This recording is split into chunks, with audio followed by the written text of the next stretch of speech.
Walang alam ang Independent Commission for Infrastructure o ICI sa umano'y planong gawing state witness si late Representative Martin Romualdez. Samantala, nagpasya naman ang mga mag-asawang Diskaya na hindi na makikipagtulungan sa ICI sa investigasyon hinggil sa mga maanumalyang flood control project. Si Jason Rubrico magbabalita.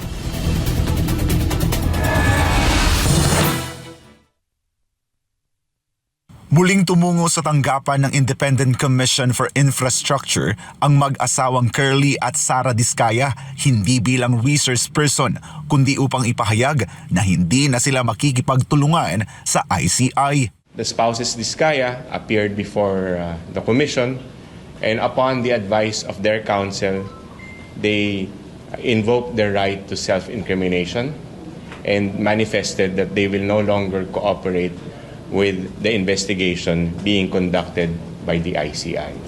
Basically, they explained that they were thinking that when they cooperate before the ICI, they will be getting a favorable recommendation from the Commission as state witness. Ngayong umatras na sa pakikipagtulungan ang mag-asawang Diskaya, makakaapekto kaya ito sa investigasyon ng ICI hinggil sa anomalya sa mga flood control project? Hindi naman. Marami naman tayo mapapagkuhanan ng information. In fact, ang dami nang nagte-testify. And pagdudugtong-dugtong natin lahat yan para makuha natin kung ano talaga nangyari at makuha natin kung ma-filean natin or ma-recommend natin na ma-filean itong mga taong to. But definitely, we will get to the bottom of this.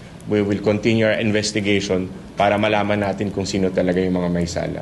Samantala, nilinaw ng ICI na wala silang alam sa sinasabing planong gawing state witness si Congressman Martin Romualdez. Wala akong alam na ganong plano or ganong plano or intent by the DOJ, because DOJ naman na magde-decide dyan. No? But definitely, I don't know, or the ICI doesn't know about that. Ayon sa komisyon, patuloy pa nilang pinag-aaralan ang mga ebidensya at testimonya bago magrekomenda ng posibleng maging state witness. Giit pa ng ICI, batay sa guidelines ng Witness Protection Program, kailangang mapatunayang ang aplikante ay hindi ang pinaka-guilty sa kaso. Para sa Diyos at sa Pilipinas kong mahal, ako si Jason Rubrico, SMNI News.